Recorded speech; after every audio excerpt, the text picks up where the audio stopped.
Hello and welcome to Time of Death. My name is Dee. And I'm Ris. And together we are Time of Death. We're two sisters who talk crime, nursing, healthcare, and all that jazz. Blah, blah, blah, blah, blah.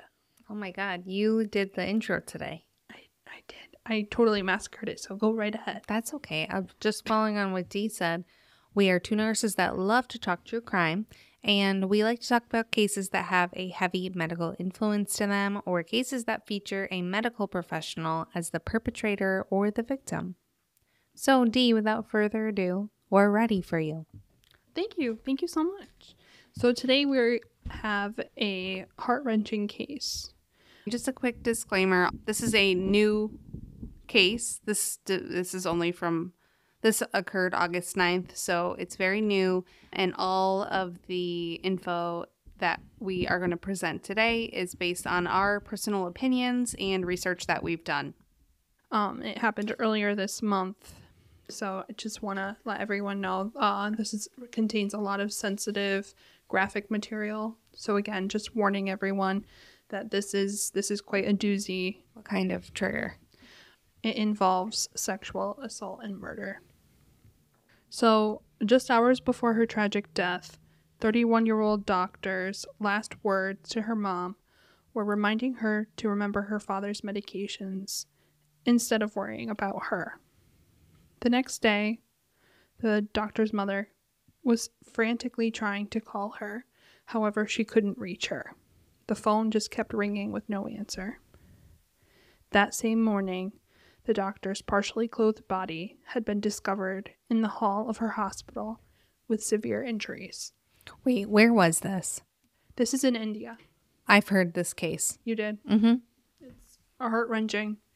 It's incredibly sad. Yeah. Her name was Moumita Debnath, and she was a trainee doctor at Kolkata R.G. Carr Medical College. And that was the same place where her body was found after her grueling 36-hour shift. Yeah, this case, I heard about it, but hadn't heard about it in too much detail. So I am ready to hear what you're going to report to us about. But it is a very shocking and sad case, definitely. And I think what also gives it it's a horrible situation, no matter where it had happened, but the fact that this happened in the hospital setting really adds to just how disturbing this is. Mm-hmm. You know, the hospitals are supposed to be safe places, places of healing. And for a young female doctor just taking a nap in an empty room after working, to be assaulted, it's awful. The room which she napped in was specifically designated for doctors so that they can rest, before their shift, after their shift, because, again, their schedules are incredibly demanding. While she napped in her room after that shift, in a space designated for doctors, she was brutally raped and murdered.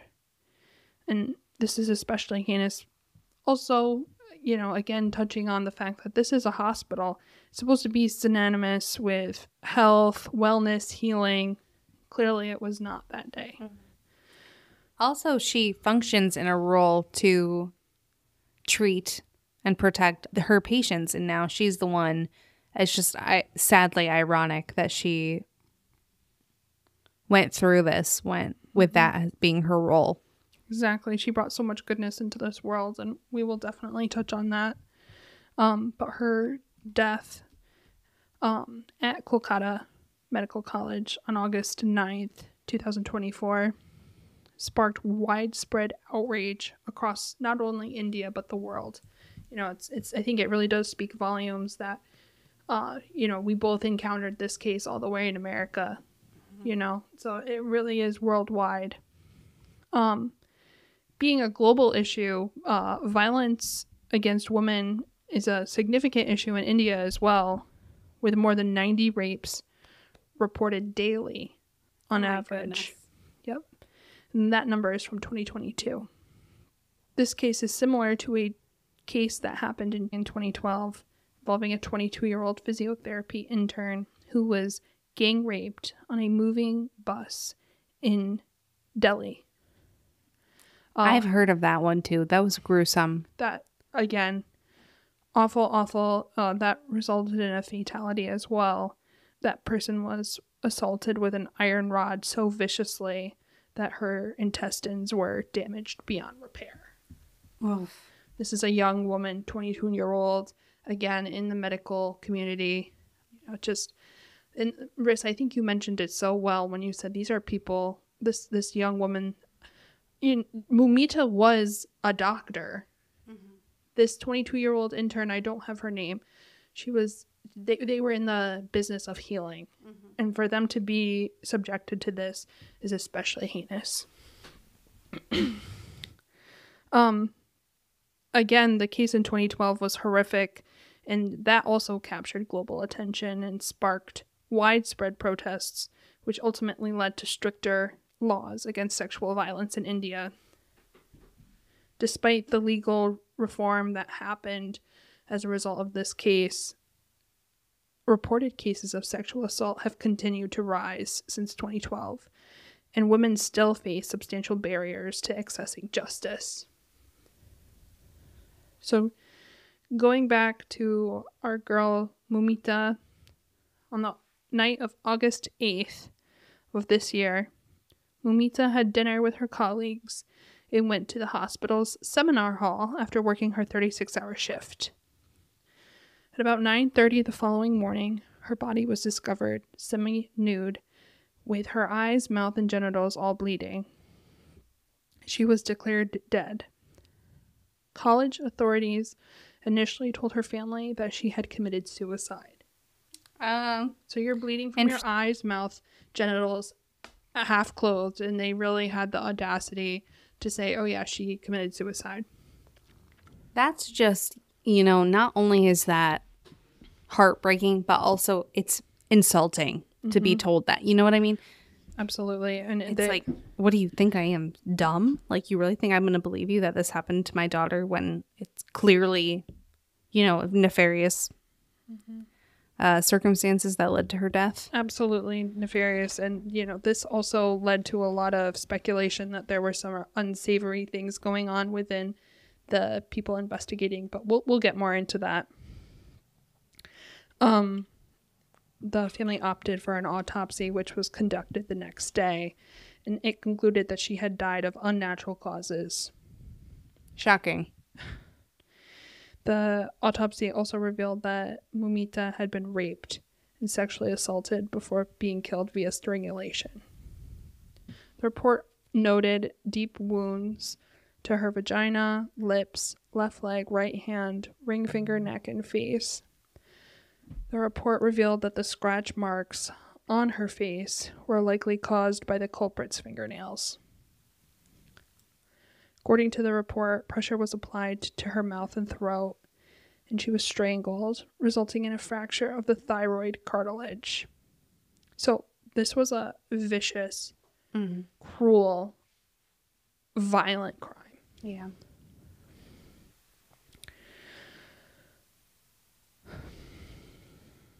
She also had bleeding from her eyes, mouth, and genitals, again, with the injuries to her genital area attributed to, quote, perverted sexuality and genital torture.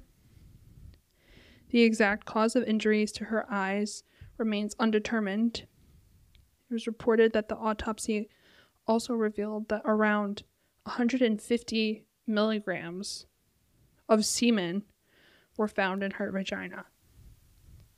This finding, along with the extent of injury, led the doctors who did the autopsy to report and the victim's parents to suggest that Moumita had been subjected to gang rape. Sounds like that, because that's a decent amount of semen. That's quite a bit of semen. However, the police involved dismissed these claims of this being a gang rape as rumor, stating that it was impossible to distinguish semen from multiple individuals during an autopsy. The investigation that's ongoing so far has not revealed any evidence to support that there was a gang rape.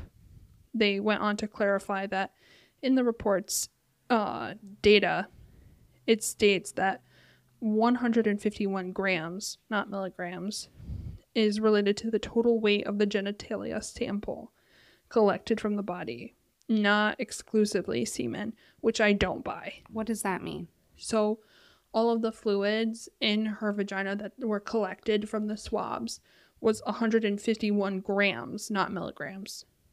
It doesn't even make sense. Wait, let me get this clear. They found initially about 150 grams of, they initially found about 150 milligrams of semen in her. And then they're saying we found 150 grams of just genital fluid. Yeah, that was the weight of the genital sample. What the heck does that mean? It doesn't even make sense. I'm confused. The genital sample, they're saying like the fluids from her vaginal canal were grams, not milligrams. Okay. So 1/3 of a pound. That's crazy. That doesn't make any sense. Did they make an error or something? Like, that's weird. The average volume of semen is between 3 and 5 milliliters. So was there a discrepancy? Is that what the problem is? There's a discrepancy. So there's a discrepancy on how much fluid was found in her vaginal canal. Yeah, you can't go from milligrams to grams just willy-nilly. Mm-hmm. I don't know. Something about that is weird. Yeah, it's very weird. And I feel like they're like trying to cover stuff up from the beginning. Well, it gets worse. An initial investigation and review of camera footage at the hospital.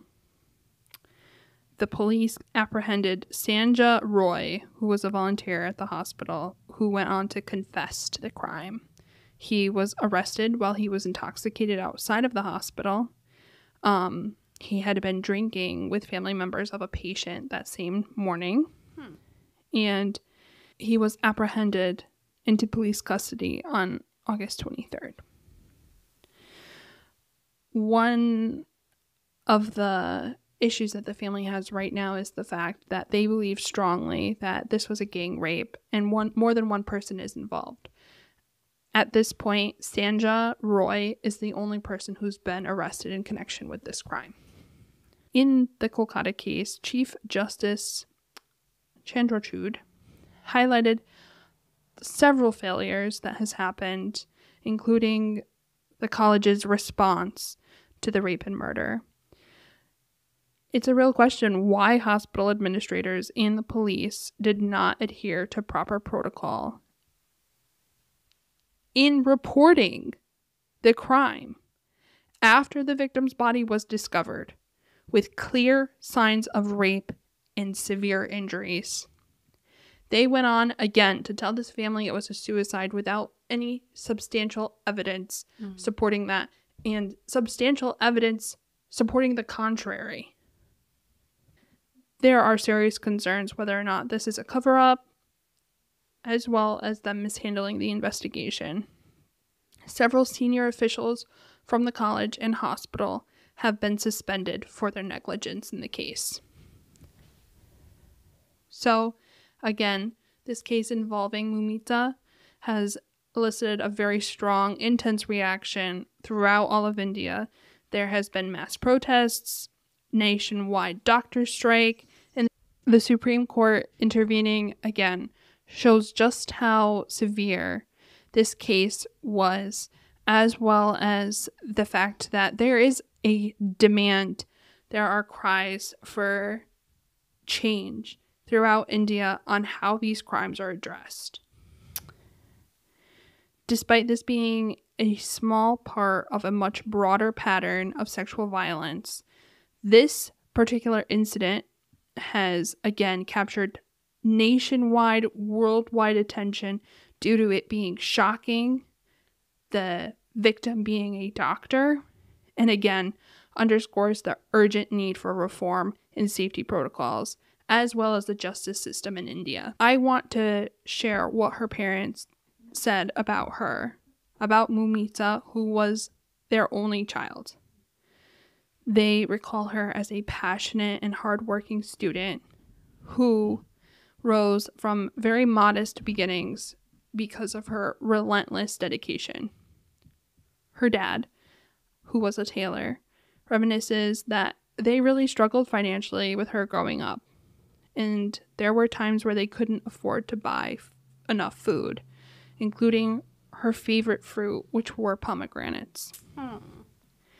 And despite all of the hardship, she never asked anything for herself.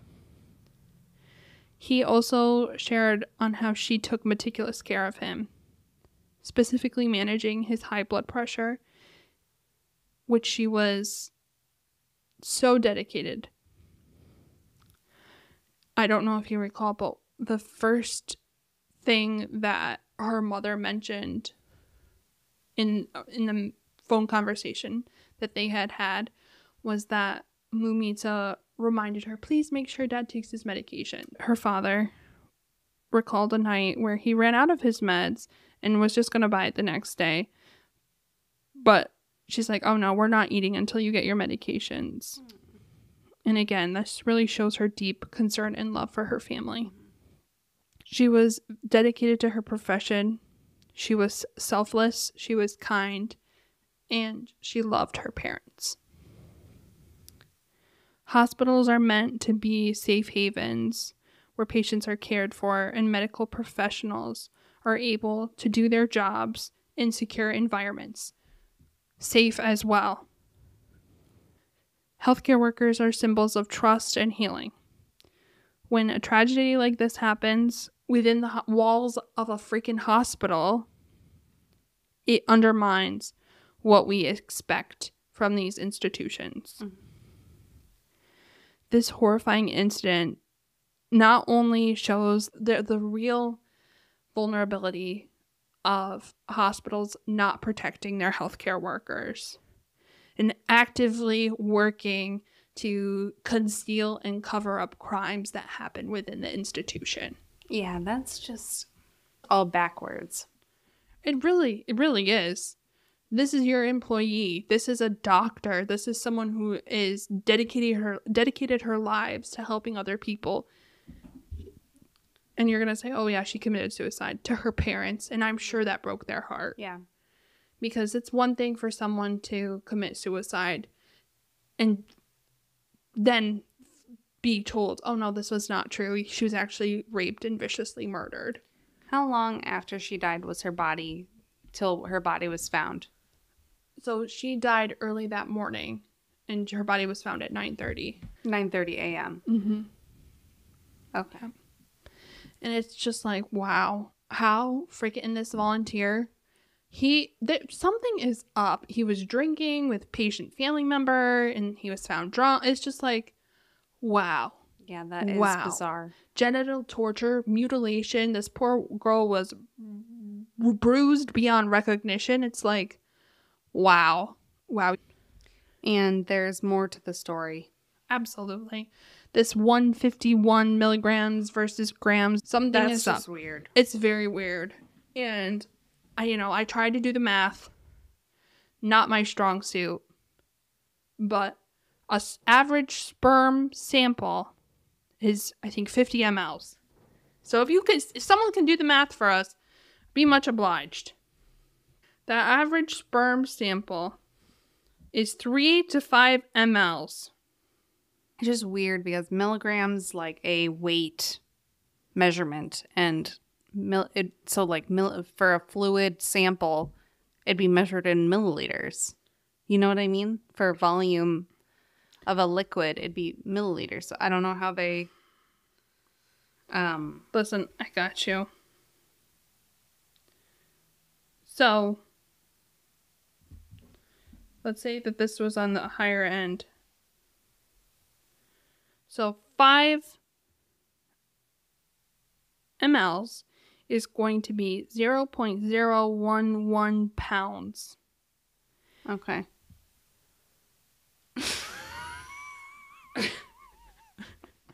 I'm really trying.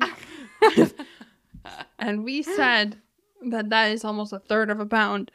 And you're going to tell me one person produced with 5 mLs at a time, which is less than 0.01. No, more than 0. Anyway, it doesn't. The math doesn't math. The math doesn't math. You should keep your voices down. The math don't math. Something is not right, and it's not my math skills. This is why I'm in psychiatry. I don't have to do no kind of math equations for this. Well, either way, there was a big discrepancy. Huge. Okay. Huge. You're going to go from 151 milligrams to 151 grams. I'll tell you, if that was a med error, they'd be toast. They'd be dead. They'd be dead. But, you know, they're allowed to just throw out these numbers willy-nilly. Yeah, I don't know. That's a weird thing. And the family is insisting. I'm inclined to believe the family. Yes. So that's all I got tonight. It's a sad, sad case. I wish peace and closure for the family of Moumita. I wish peace for Moumita. And I pray for stricter laws in India so that women can be safer, because this is just horrific. It is horrific and just never should have happened, especially in a place that's dedicated to healing.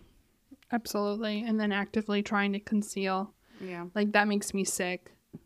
Anyway, you want to call it? I'll call it. The time is 1938. That's 7:38 for all you non-military, non-medical folks.